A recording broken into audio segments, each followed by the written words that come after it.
Michelle Reinen, administrator with the Wisconsin Department of Ag, Trade, and Consumer Protection, is our guest today as we talk about some things that are hot topics in November. Good morning, Michelle. How are you? I am doing great. How are you doing? Real well. We're getting set for, some things in the final couple months of the year. Something that always comes up, cryptocurrency. What's the latest on that? Yeah, well, we want to talk about cryptocurrency right now because the FBI Internet Crime Complaint Center, or IC3, recently published a report on cryptocurrency fraud complaints filed in 2023, and the information is just staggering. Nationwide losses were 45% greater in 2023 than in 2022, and cryptocurrency used by scammers is it's on the rise, and the estimated losses associated with cryptocurrency is more than $5.6 billion and accounts for almost half of all financial losses reported to the IC3 in 2023. And there were more than 69,000 complaints involving cryptocurrency. Over 70% of the financial losses involving crypto specifically involved investment scams, which we talk about quite a bit. And about 10% of losses involved call center frauds, which include those common imposter schemes that we also talk about. To bring this home a little bit, out of all 50 states, Wisconsin was the 25th most cryptocurrency fraud reports, with over $35 million in losses reported. So really want people to pay attention when crypto comes up in a conversation with someone they don't know. Is it typical, like if you already have cryptocurrency, that you're going to get targeted, or is it for new people that are looking into it? No, you don't have to. It is typically usually for those that don't already have cryptocurrency. Cryptocurrency is the latest in a group of payment methods that happen to be useful for scammers. We've talked about cash, wire transfer, prepaid gift cards. Well, now cryptocurrency is the red flag. Not those who are actively seeking crypto as an investment on their own without any initiator from an outside contact. They just say, hey, I'm interested, and do their research and do something. This is those scammers, those people who are reaching out to you out of the blue and through bizarre methods of contact, if you will, and offer this as opportunities. So what can we do to guard ourselves? Well, the first thing is to understand why crypto is so popular, and it's because it's not controlled by any central institution or authority. It appears to be anonymous. I mean, users do have accounts, but there's no easy way to find out who is behind a specific account. It's really difficult for law enforcement to track, and many consumers just don't fully understand how it works. So it gives the scammers that opportunity to take advantage. And we just want to be sure consumers should be aware that no legitimate business, government agency, or other institution will demand payment in cryptocurrency. And if that contact that you're dealing with refuses to accept other payment methods or only accepts those prepaid gift cards, cash, wiring money, that is a scam or some other form of fraud. And hang up, disconnect, back away. Just don't engage further so you can stay protected. The headline is Pig Butchering Investment Scams. That caught my eye. Can you explain what that is? Yeah, this one has just a fun name, if you will. Pig butchering scams require a lot of time, patience, and dedication from scammers that many targets do not even consider the possibility that they're being scammed. It's referred to by the FBI as a confidence-enabled investment fraud. It's a type of investment scam, and it's called pig butchering because the scammers, quote, fatten up their victims by gradually convincing them to contribute more and more to their fraudulent investment or scheme, and then they come in for that slaughter, if you will, by conning us out of our money. And, again, the FTC, the Federal Trade Commission in 2023, had investment schemes as accounting for just 4% of all fraud, but accounted for over 30% of the total losses, and that average loss of $7,000 compared to other fraud losses of just $599 on average. So again, this is on the rise.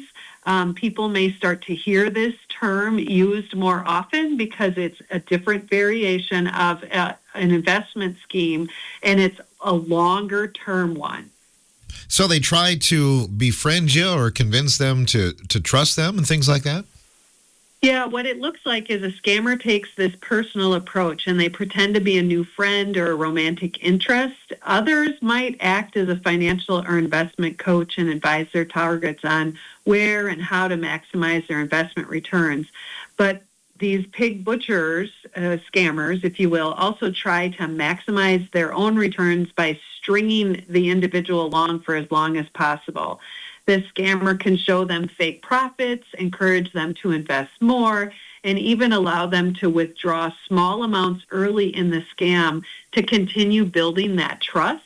And then even if the target catches onto the scheme and tries to fully withdraw their investment, the scammer often attempts one last fraud by charging a fake withdrawal fee or taxes.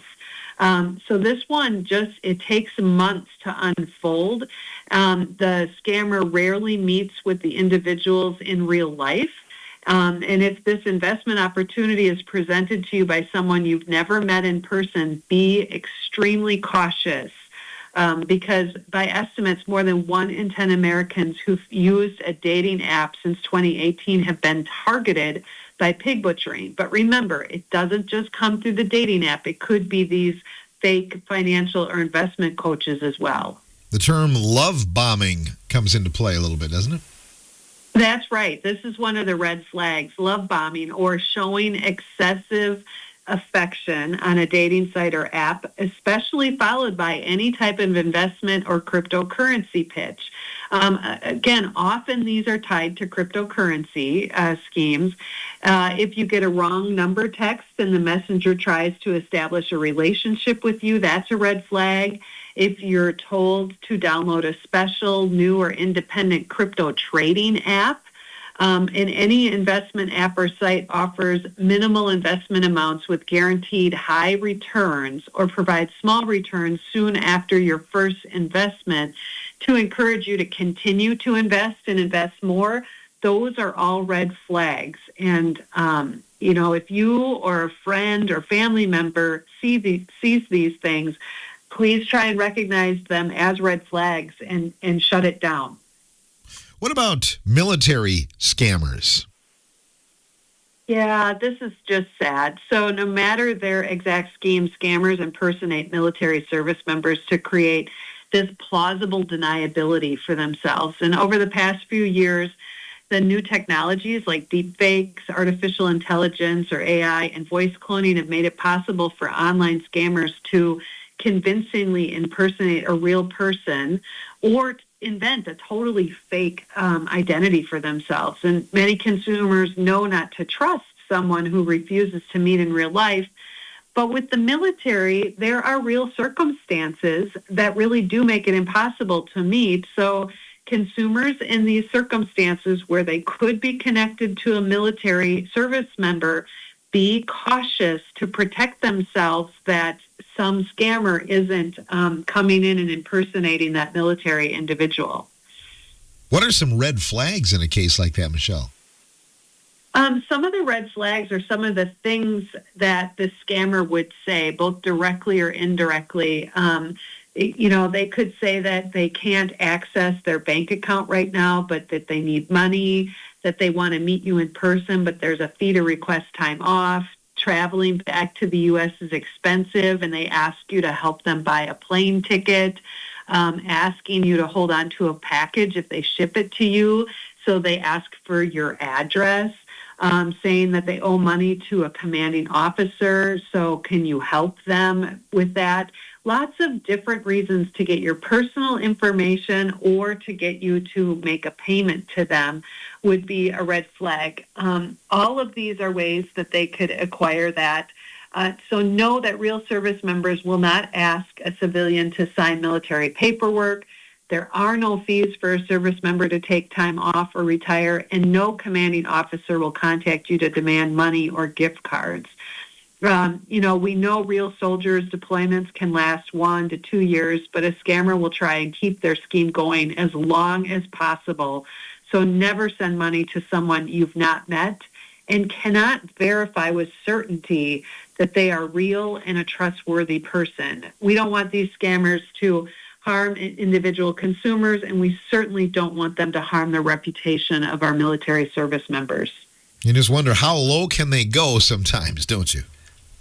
They're going to take every opportunity to follow those headlines or follow our current events or situations where they can manipulate someone. And so, pretty low in this case. I know you've had a range of more of the extortion reports lately and attempts by scammers. What can you tell us about that, Michelle? Yeah, here at DadCap, we've received an increased number of reports about extortion attempts sent by email and text message. The messages falsely claim that the senders obtain private and potentially damaging information, often video recordings of the consumer. And they often imply that they've been watching and recording the consumer's actions for a long time. And the scammer then threatens to send the data to the consumer's friends, family, and coworkers if they don't pay up.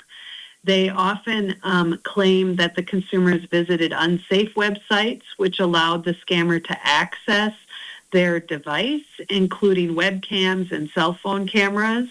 And they may even send some accurate information to make this claim seem more believable, like a Google Maps photo of the consumer's home. So this can be incredibly alarming and convincing. And just realize they're just using basic data that's out on the internet in order to be able to do that pairing of the consumer they're targeting and the home.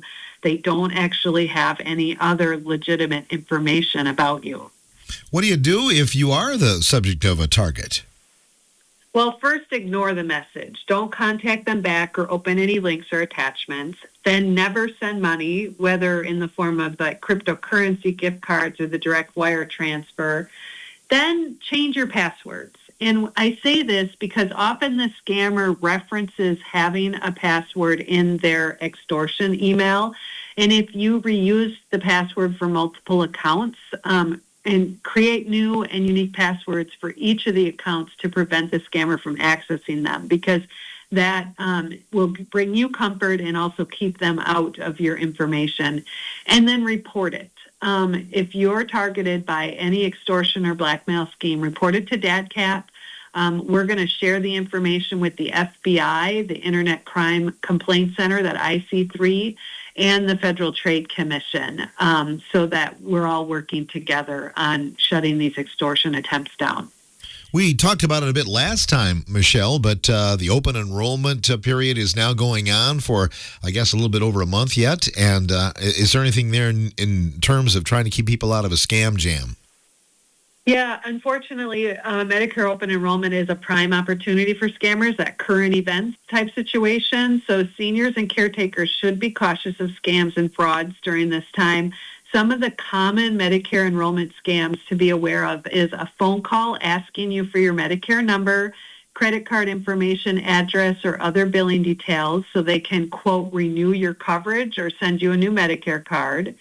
If you get contacted by an alleged insurance agent or broker that offers you a too good to be true deal on supplemental insurance, a Medigap plan or Medicare Advantage private insurance plan, or door-to-door solicitors claiming to be Medicare staff or other federal employees offering exclusive savings or discount products. That's the type of scams we typically see during this open enrollment period that deal with Medicare. When you look at some Medicare scams, can you give us some other examples? Yeah, absolutely. I mean, throughout the year, we're going to see all sorts of things. So those could be mixed in right now, too. And that's messages like emails or robocalls offering free medical services or supplies, new vaccine promotions stating you need to pay out of pocket, but Medicare can reimburse you. maybe someone calling, a telemarketer trying to sell you DNA tests they claim are covered by Medicare, or you've overpaid for your benefits and are owed a refund. All you have to do is provide your Medicare information and you'll receive your money back right away. Those are some additional scams that happen, outside of the open enrollment period. So always be on the lookout for them, and never give that personal information to anyone who contacts you out of the blue, even if the request seems to come from Medicare. They don't have staff standing by to just call people or go door to door, and they don't sell in that way. Medicare will return a phone call that you make to them, but otherwise you need to initiate that contact. And you can always check things out at medicare.gov or call them at 1-800-MEDICARE. That's 1-800-633-4227. Likewise with Social Security, they don't have a staff that they used to have, and they're probably not going to call you unless you solicited the call first, right? No, absolutely not. And the IRS and, the government agencies aren't out there just randomly calling consumers. They'll return calls in response to a situation, but then you aren't going to have to do that verification and hand over your personal information or banking information. And you should report any of those types of situations to DATCAP so we can get the word out that those scammers are circulating in our state. And you can do that at the Consumer Protection Hotline, 1-800-422-7128, or go to our website at datcp.wi.gov. Likewise, if you have any questions of the things that we talked about today, Michelle, the same contact info, I'm sure. Absolutely. Please reach out. And that's, again, datcp.wi.gov. Michelle Reinen, always a pleasure. Have a good month, and we'll talk to you again in December. That sounds great. Well, happy Thanksgiving to you and all the listeners out there. Same to you. You bet. Michelle Reinen joining us here on WRCO for our monthly morning show visit.